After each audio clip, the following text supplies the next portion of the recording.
Heritage's oral history program, and it is October the 2nd, 2012, and I'm in the parlor of Mackinhouse Museum with Frank Smyth. Welcome, Frank. Thank you. On your intake form, Frank, you said that you've lived in a Ranch Park neighborhood for 39 years. Right? That's a long time. Yep. Do you think you could cast your memory back and try and give us a picture in words of what the neighborhood looked like 39 years ago, the kinds of buildings, how many, the kinds of trees, that sort of thing? Sure. Anyway, my wife and I were living in Edmonton at the time, and the company I was employed with was opening a new divisional office in Burnaby. So we flew over for the sole purpose of buying a house. And I had already been over a few times and looked at areas like North Van and Deep Cove and Burnaby, and didn't want to go south, into Delta area. So someone said, well, why don't you look out in Coquitlam? And I had spent 20 years in the Army, and I was at Jericho Beach, the base there, in 1964 to 1967. And at that time, if someone had said they lived in Port Coquitlam or Coquitlam, like, you looked at them like you're out of your mind. We have a friend of ours that actually built a house on North Road, and everybody thought he was out of his mind going out that far. So anyway, we were hitting the housing boom. So we came out to what they call Ranch Park, just off Mariner Way here in Coquitlam. And there was an engineered homes development, and they were building one street a year. So we moved onto Pilot Drive. We were the third house to be built. There was nothing down below us, and that means right from Pilot Drive right down to what is now Coquitlam Center, which wasn't there. The big shopping mall, and I mean big, was Kmart, where the Westwood Mall is now. There was Kmart and a couple of other little stores, and that was pretty big time. When you heard that, attention Kmart shoppers, I mean, that was the big announcement of the day. No grocery stores. There was nothing on Mariner Way, as you know, there is now all the way down, or pretty well all the way down. Nothing there, nothing on the other side of the slope, which is the south side, which is where Austin and Thrifties and all them are now. There was virtually nothing there. So it was kind of wilderness. While we were in Edmonton, we had bought our two sons a telescope to watch the stars and so forth. When we moved here, we found there was a lot of overcast, rainy nights that you couldn't see too much of the stars. So the boys looked across the valley, which is now Westward Plateau. At that time, in 1973, there were 12 lights, and that ran from the Burnaby boundary right over almost to Pitt Lake. 12 actual lights. And one of them was in a house that looked like a castle. Now, I don't know where that house would be now. It would be somewhere up Pipeline Road, way up at the top, where there's now the big housing developments up there. But I always wondered what happened to it. And over the years, the trees grew up so high that we could no longer see it. But the first 2-3 years, you could see it, and it actually had like a turret, like with the windows in a turret. Quite fascinating. We never saw it up close, but quite a fascinating looking house. So there was virtually nothing down below. There was all the streets above, or most of them, had no sidewalks. In those days, they didn't have many municipal rules, so the developer could build it without sidewalks. There was no bus service. If your sons went to school or anything else, you had to drive them. No municipal bus service. And yeah, I like to think that was kind of like the pioneer days. Yeah. That's interesting in the sense that, well, the question comes to mind. You enjoyed the environment, and Oh, yeah. it seemed to be a good environment for the kids.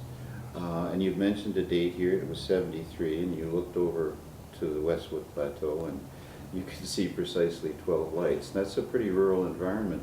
Did you at any time have any misgivings that you'd made the right decision? Did you feel isolated? We felt a long way out. Yeah. Like we had, when we were in the military, the first few months, or the first 3 years that we were here with the military, we lived in Sea Island in Richmond, Okay. where the airport is now. And we were on the military base there. There used to be an Air Force base there. So I used to have to drive from there to Jericho. And then the odd time I'd have to drive to New Westminster, which was way out in the boonies, you know. And then to think that we were going to live this far out, you know. Because we used to have to, if you wanted to go shopping over in the south area, Richmond, go visit friends, we had to pay a toll to go over the old Queensboro Bridge, which was a toll bridge in those days. I think it was only 25 cents, but it was a toll bridge each way. And you went through, I don't know what that area is, Queensboro area over there. I mean, it was just like a desolate swamp. You know, you felt like, God, I hope I don't break down because there's nothing over here. Yeah. And now, of course, you look at it, you know. So yeah, in 30, it's really amazing the density that's built up. And Lougheed Mall was the big development in its day. And then, of course, Coquitlam Center, the industrial park. I'm not sure what's the name of the industrial park. They spent years putting that together, apparently, and it was quite a good development because it kept the tax base of our house taxes were kept low because of the income through the development of the industrial park. Yeah. Well, there's some industrial development down the slope there still. Yeah. And, but like, you know what I'm talking about, it's like the Cape Horn Exchange, all that were opposite where Riverview is and all of that. And of course, Riverview and Essendale were quite large in that day. We used to drive by and you could see all the people working out in the fields. They used to have their own gardens, and the people used to used to grow all their own vegetables, and they grew enough for the institutions there, plus Burnaby Jail and many other provincial institutions. And then someone got the idea that they were using slave labor and wouldn't let them do it because it was against their human rights. And so the people that were working there, they loved it. They took a survey. They all loved, because they loved being outside and, you know, working with their hands. And they had a big controversy about, people said it was good therapy for them, and they said, yeah, but they're residents, they shouldn't be. So it was canceled and the gardens all plowed under. Well, that's certainly news to me. Perhaps I could ask you a little bit what you recall about that controversy. You're talking about well, Essendale, what came to be Riverview, Essendale, I'm not sure how they're divided. Yeah. But these were patients. Patients, yeah. Residents, yeah. Residents, and they would work not only on the Riverview grounds, but I presume you're referring to the flatlands across the Right. road called Colony Farm. Right. Okay, and That's the expression. I couldn't think of Yeah. Colony Farm, yeah. and Colony Farm had a long history of very productive agricultural development. And now this controversy about the patients not having their rights respected, about what date would that have been? Can you recall? It would be, well, after '73 sometime, yeah. I'm gonna guess in the middle '80s, middle to late '80s. Okay, that's good, because Yeah. as I've been telling interviewers, or interviewees and interviewers, that we're just trying to collect raw information here. It would be up to, you know, future people watching this video to corroborate and check and that sort of thing. Yeah. So this is not a memory test, okay? best effort. Okay, so. It's a good thing it isn't a memory test. For me too. Okay, so that's a kind of interesting sidelight. I had never heard about that Yeah, controversy. we always thought it was fairly sad because we had read where there's, you know, people say anybody that works with their hands can relieve stress. The old adage was that's why women outlived men. They used to work with their hands, doing the washing, the cooking, and knitting, and all that stuff with their hands. And apparently it's good for relieving stress. And of course the gardening, the working in the soil, very therapeutic, they tell me. I don't do it, but Yeah. my wife does, and she loves it. When she was my wife was a school teacher here in the Tri-Cities. She worked in Viscount Alexander School, which is now Coquitlam School, which was an elementary school. She was a kindergarten K3 teacher for 27 years. So for the screaming kids all day and all that stuff, she'd come home and she'd love working in her yard, spending time, and it was therapeutic for her. And I heard very good things about that. Apparently they're doing it in some of the prisons, in jails and whatnot around North America, letting them get out and work on the yards and the gardens. And apparently they also worked in the gardens of Essendale and Riverview too. Not just the vegetable, but the flower gardens, yeah. Well, it's certainly consistent with what I've heard, because we had an interviewee here, our first, I think, Don Cunnings. I know Don. You probably know Don. Don knows everybody. Certainly Riverview, Essendale, one of the policies, which was pretty advanced for the time, was physical activity and outdoor activity as therapeutic. And he was a phys ed instructor. That's right. And one of his starting jobs, Don Cunnings, was at Riverview, devising physical activity programs Right, for right. inmates and that sort of thing. Yeah. So that's a kind of an interesting sidelight.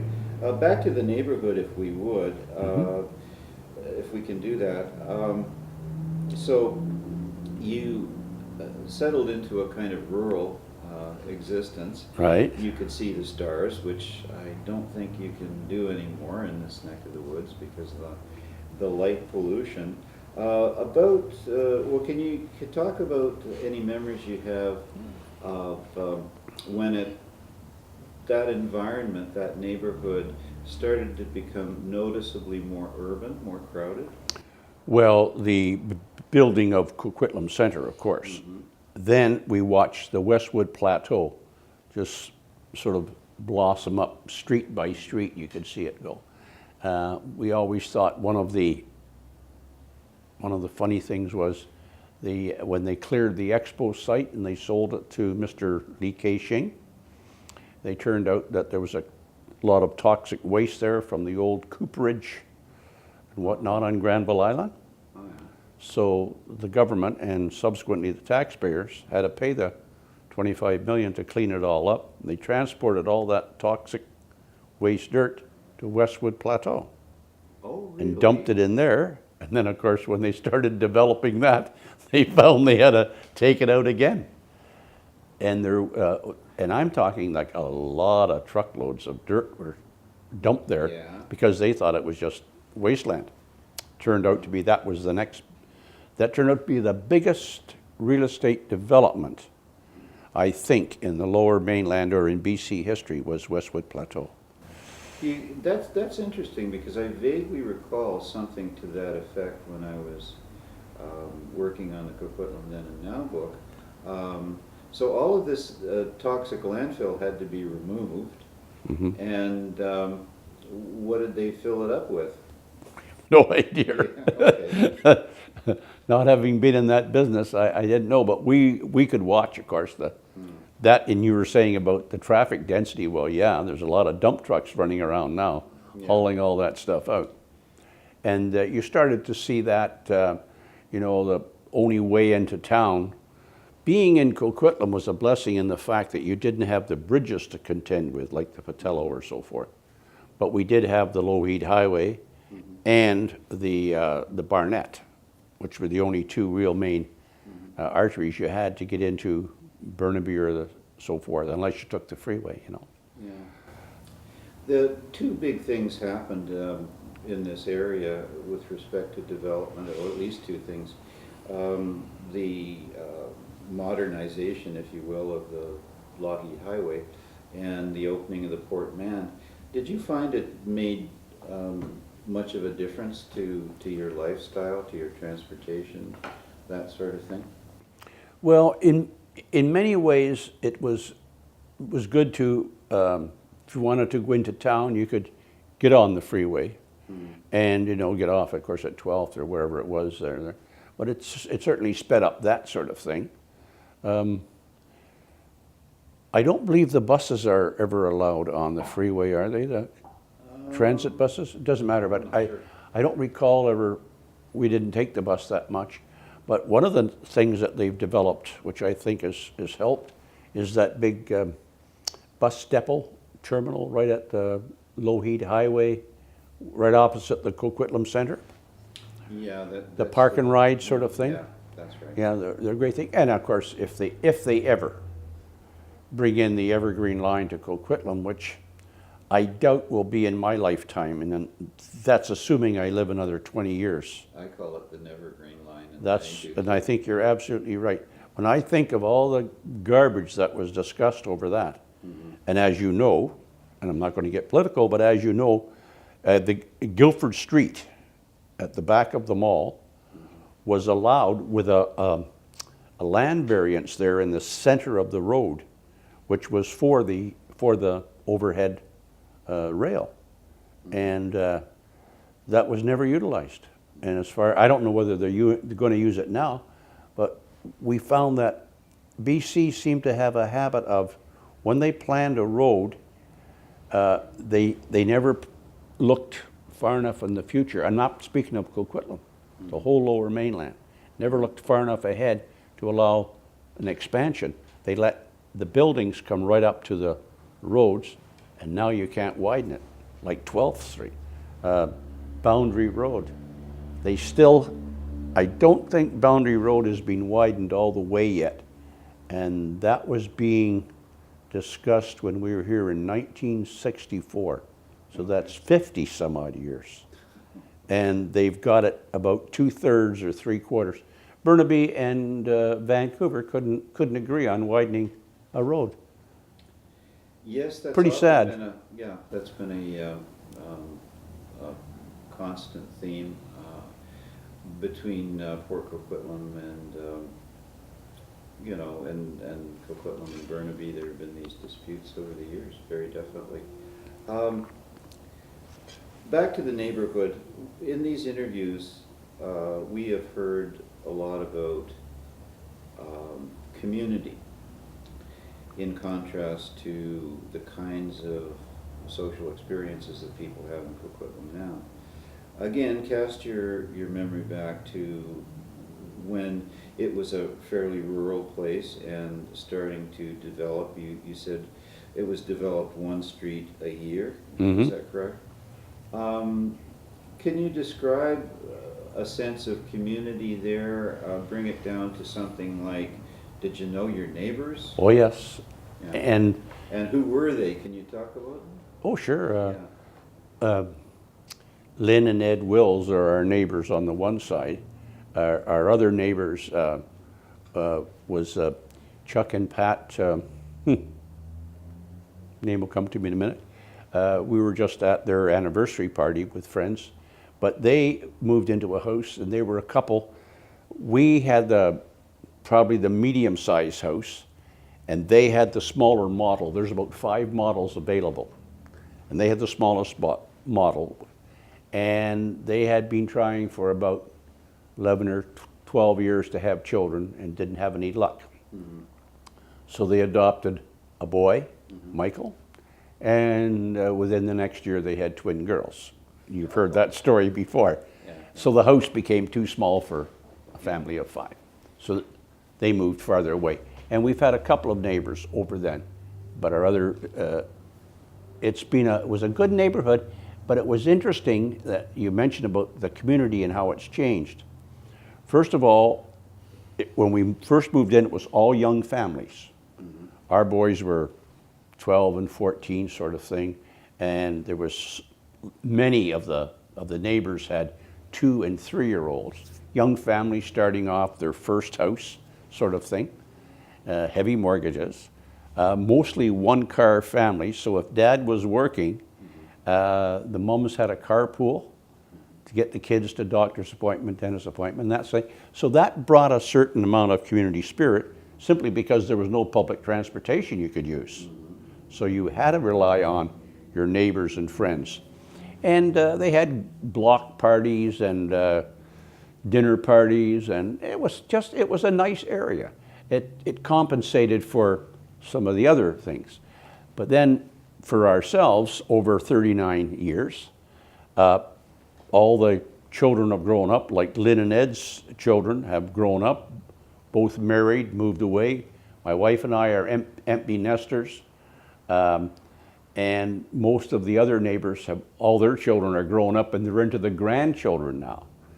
So now when there's a vacancy on the street and someone buys, it's generally a new family again. So the cycle is repeating itself.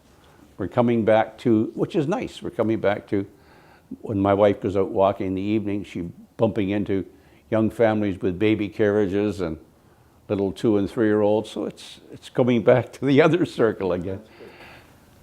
I'd like to continue on that theme if it's okay with you. Sure. Because recently there's been a survey covering the Lower Mainland, and it describes people in their 30s, for example, who live in single-family dwellings or in condos, describing a sense of loneliness and isolation. And this has been in the paper quite a bit lately. Can't help but noticing the contrast between what you're describing and what we hear about now. To bring it down to some very concrete things, you talked about block parties, people on your street. Would you know everybody's name? Not everyone. Okay. Because, we were both working. I did a lot of traveling on business. My wife was a school teacher.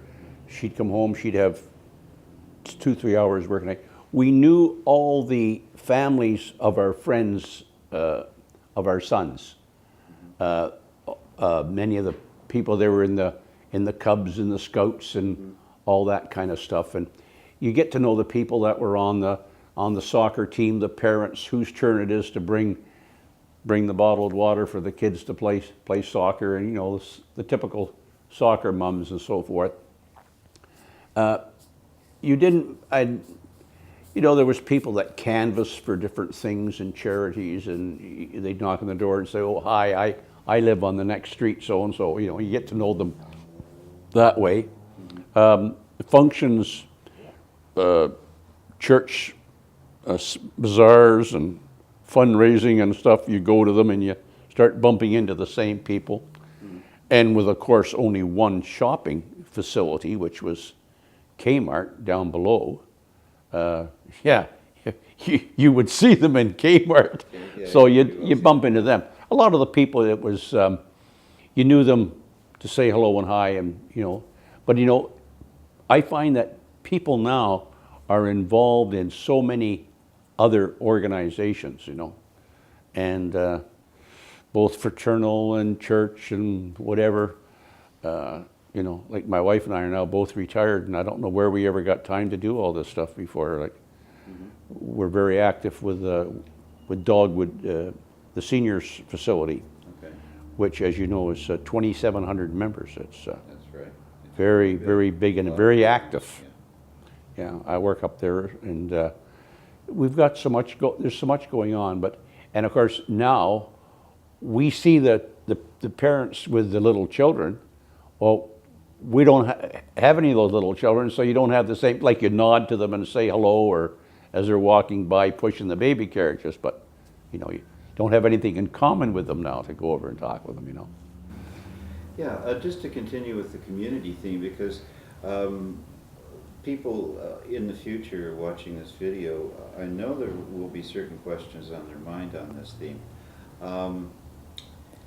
The inevitable question, did you lock your doors, and what was your experience with crime? Was it rare?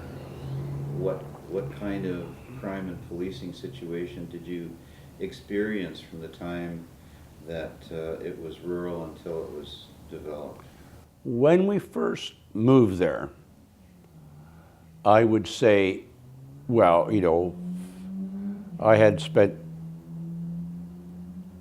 quite a bit of time of my career in various forms of law enforcement or police work, so I was sort of security conscious, and you know, but we would lock our. My wife was raised in a rural farming community, so she never even thought about locking the door. And with two boys, they always half the time forget to lock the doors. So, and there was no real major crime problem. Our carport was open at that time, and you know, our cars were never broken into, were never vandalized, touch wood. And subsequent years we had them closed in. And our neighbors, they left their vehicle out in the driveway, and I think it was vandalized twice over, I'm going to say 35 years, something like that. Wow. Vandalized twice. And that was before the advent of all the fancy car alarms they have now, so that changes some of the thing too, you know. But I'd say all in all, it was a very good neighborhood to live in comparison to, you know, I look at the statistics of some of the other communities in the Lower Mainland, and yeah, it was Coquitlam was pretty good. And I used to work a lot with the RCMP down in, I used to be on Christmas Way down there in the old days, right where that women's exercise fitness center is now. That's right. Well, that was the original, that was the old police station. Mm-hmm. And they used to have a board on the wall showing all the little colored tacks of the break-ins of the houses and the cars and whatnot. Mm-hmm. And every time I get down there, I say that scares the heck out of me, because, you know, the law of averages, when's it going to be our turn, you know, sort of thing. But most people were, I would say in the neighborhood, crime rate was very low then. Mm-hmm. I don't know what it is now. I haven't seen the stats. And again, you'll see so many people now have house alarms and the signs on the lawn. Cars, almost all of them have alarms. I think that's standard issue on cars now. So the houses and cars have changed in the 35 years. Maybe the criminals think twice of thinking this. And there, of course, is the drug problem, mm-hmm. and that has grown over 35 years. Yeah. And I'm sure it's alive and well in Coquitlam. We just don't see it, and not having children in the area, we don't. You know, you're not thinking about it consciously. Like, we're not going to like parent neighborhood watch kind of meetings, and they're talking about the local drug problems and so forth. Yeah. Just one more question about community, I guess you might say. Young people nowadays, and certainly people in the future watching this, are curious about the cost of living. And could you maybe think about your level of income and benefits when you were working, and what a dollar would buy then compared to now? Well, just to give you an example in the price of the houses. The houses in Ranch Park, where we live, in Mariner Way, Pilot Drive, all that area, they, in 1973, bear in mind that was the start of the housing boom.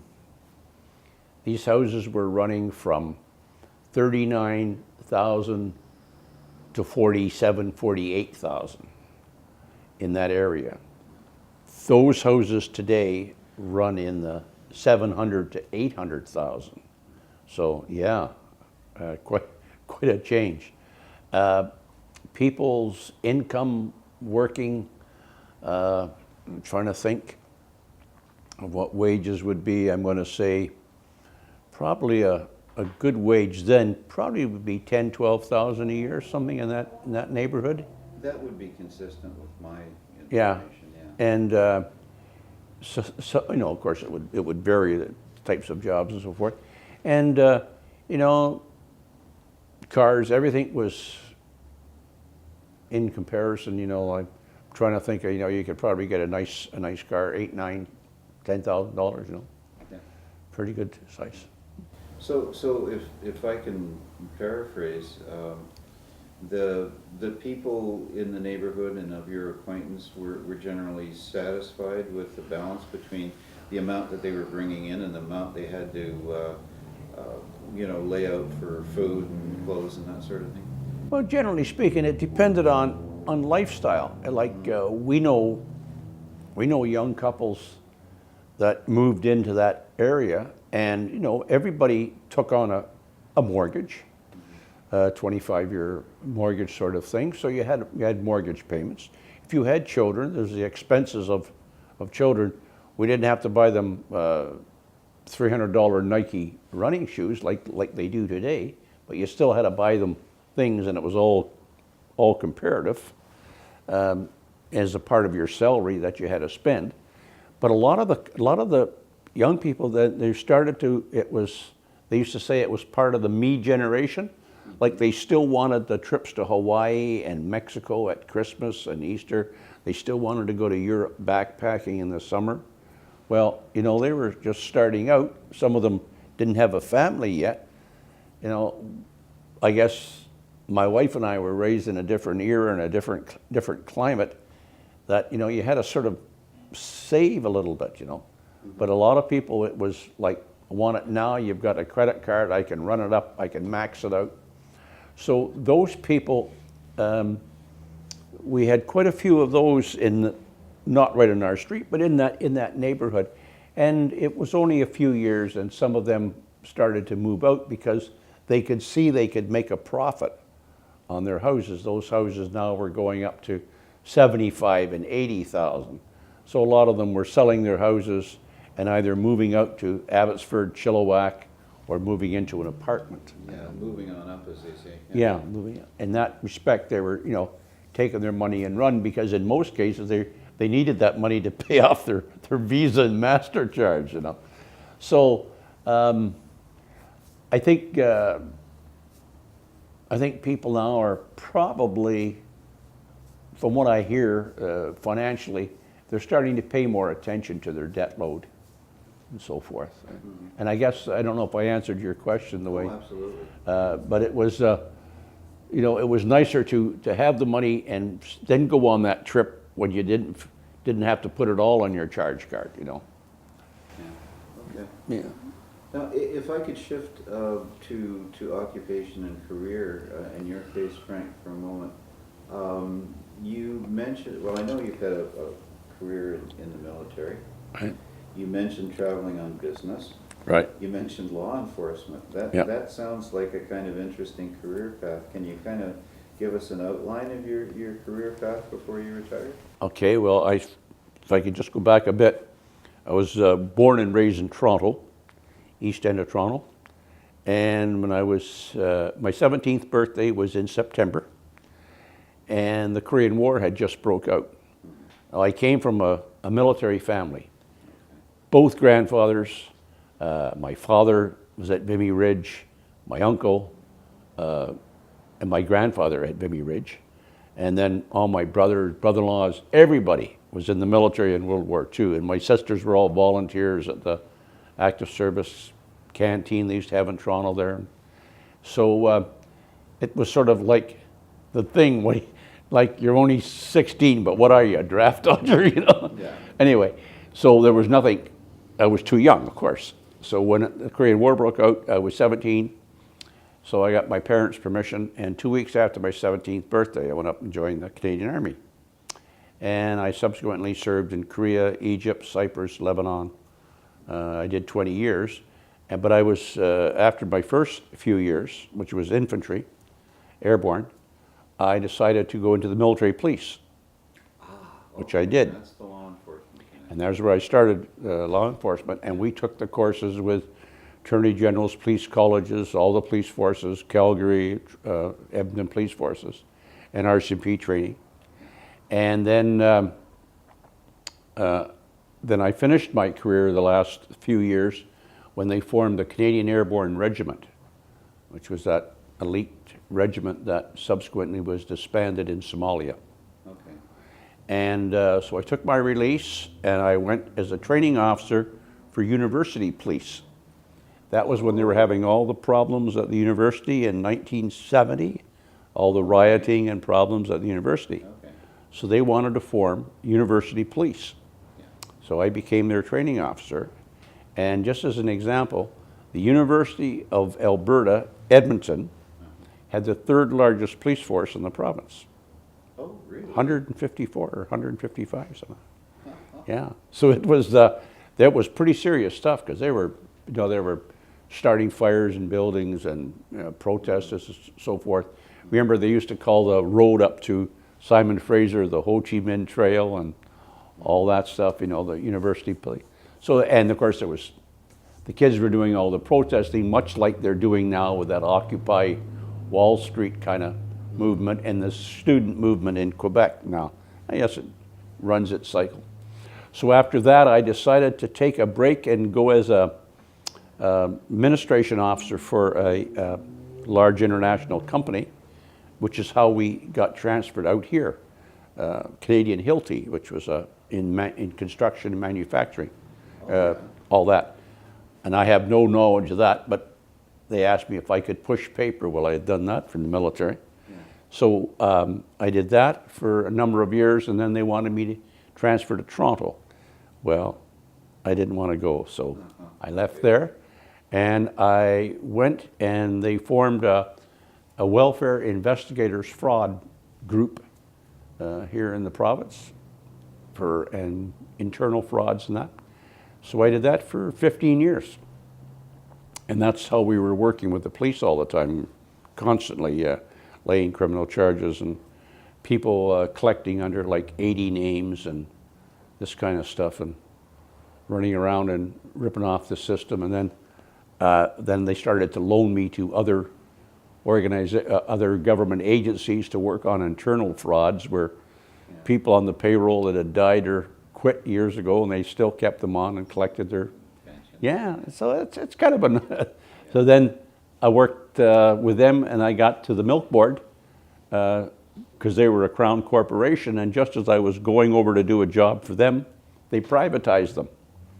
So gave me leave of absence, worked with them for 3 months, did my report and job. They seemed satisfied and offered me a permanent position, which was now a private corporation. I went with them for 5.5 years, getting long in the tooth by that time, so retired. A couple of RCMP buddies talked me out of coming out of retirement, and we formed a PI company, which I had for 5.5 or 6 years, doing a lot of work for all these different boards and commissions and whatnot. Okay. And then I just thought, I'm getting too old. I want to quit. So then. Well, that's an amazingly diverse career within a certain large, area of skill, but still a lot of diversity there.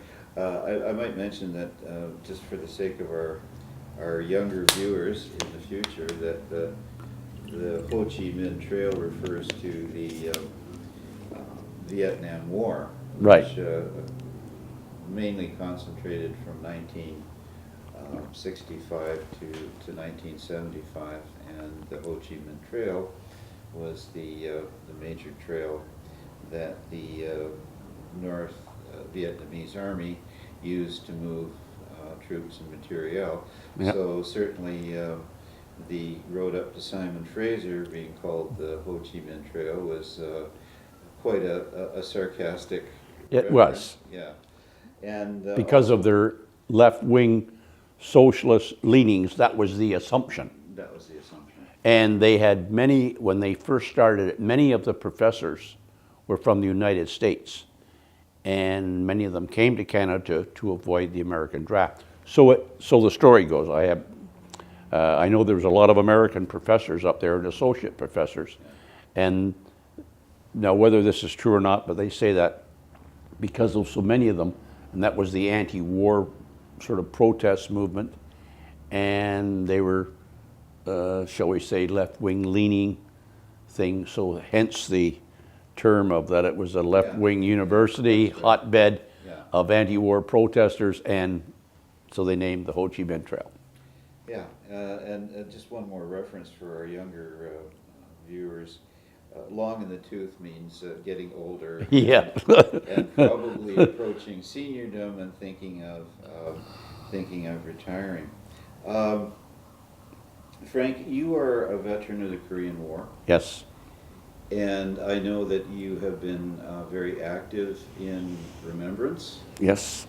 And you recently wrote an article, as a matter of fact, in our local paper about the Korean War and the Canadian involvement. Right. And the response to that war over the years from Ottawa and officialdom. Our young people in the near future and in the future will be looking at this video. With respect to the Korean War, what do you feel are the most important things to remember and pass on about that war to people, let's say, who are now in their teens and 20s and a little way down the road might be in their 30s? Okay. I would think, as I've mentioned on occasions when I've gone to schools to give talks on behalf of the veterans, that Korea was the first time that the United Nations, which had only been formed after World War II, the first time they put together a force, a fighting force. And we had every country you can think of was over there. Some were only small, like 8 or 10 people, maybe as doctors or nurses. But like Canada had, we probably had over 30,000 by the time it was over. Mm-hmm. The Americans, of course, being the largest, the British the next. But the most important thing that I can think of is, first of all, it was a United Nations effort. Mm-hmm. They went over, and by stopping the communism at the 38th parallel, we now have a large, vibrant South Korean population in the Tri-Cities, which, if my memory serves me correctly, has gone from, in the last 10 years, from about 5,000 to something like 48,000. And as Jonna Martin, who's our senator and a former school teacher, and her and I worked on many projects with the schools about the veterans, as she tells people when she speaks at different things, if it wasn't for the Korean War and the United Nations, particularly the Canadians going there, her and the rest of our Korean Canadians would not be here.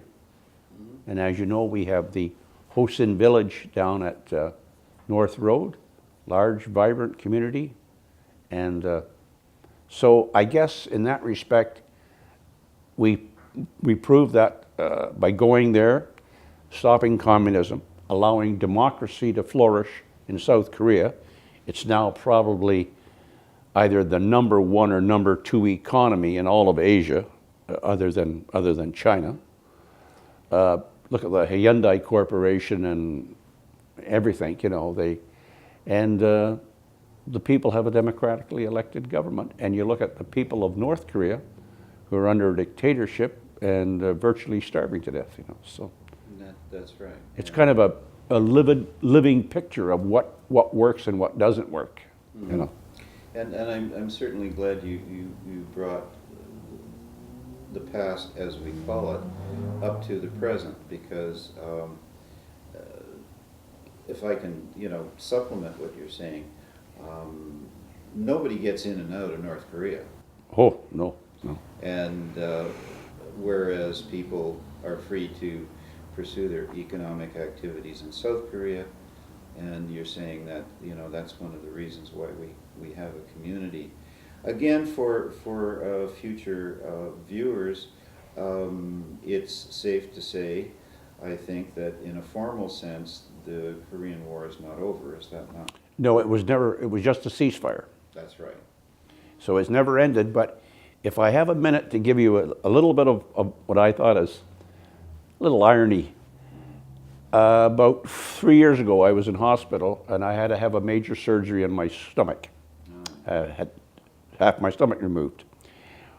When I was recovering in there for the next couple of weeks, there's a young interns, doctors, because it's a training hospital.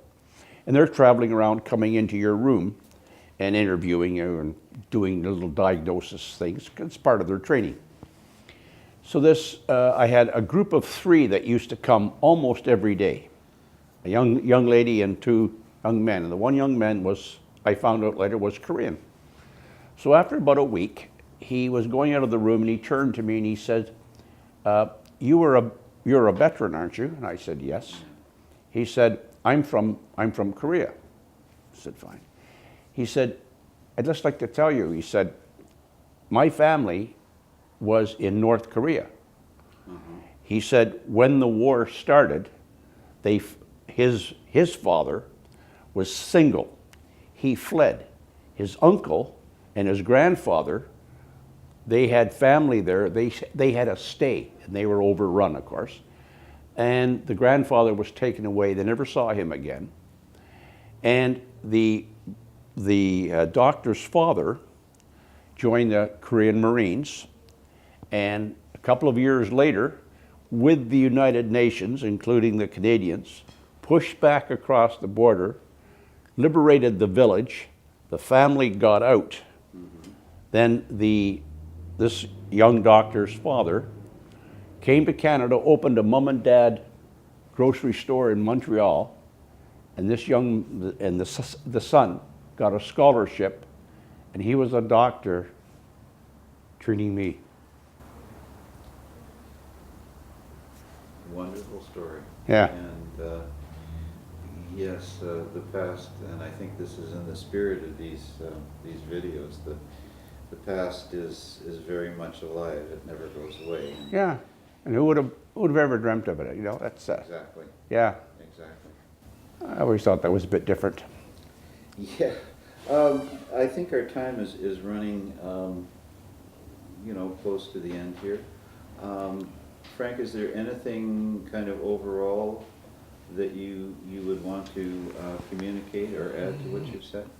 Well, I'd just like to say, I think as a community, Coquitlam is probably one of the best. It's basically pretty well run, whether you agree with the politicians, right, left, center, doesn't matter. I think it survived. I think it's the people have done well. I think you go into the stores, the attitude. When we go to the schools with the veterans and do different things, working up at Dogwood, 2,700 seniors, and we give tours to the Centennial High School. They come over and have a look at us, and so you got 2,700 seniors right across the road from 2,500 teenagers, kind of a unique situation. But the community, I think, is very good, and we've got interesting things. We've got this beautiful historical part of Coquitlam, and we've got a lot of good dynamic growth industries in Coquitlam. So as a longtime resident, I'm very glad I moved here. Okay. Well, Frank, I thank you for this. You're welcome. I think that people watching this video in future will see it as an exceptionally rich source of ideas and information. And we're much obliged for your coming. My pleasure. Thank you.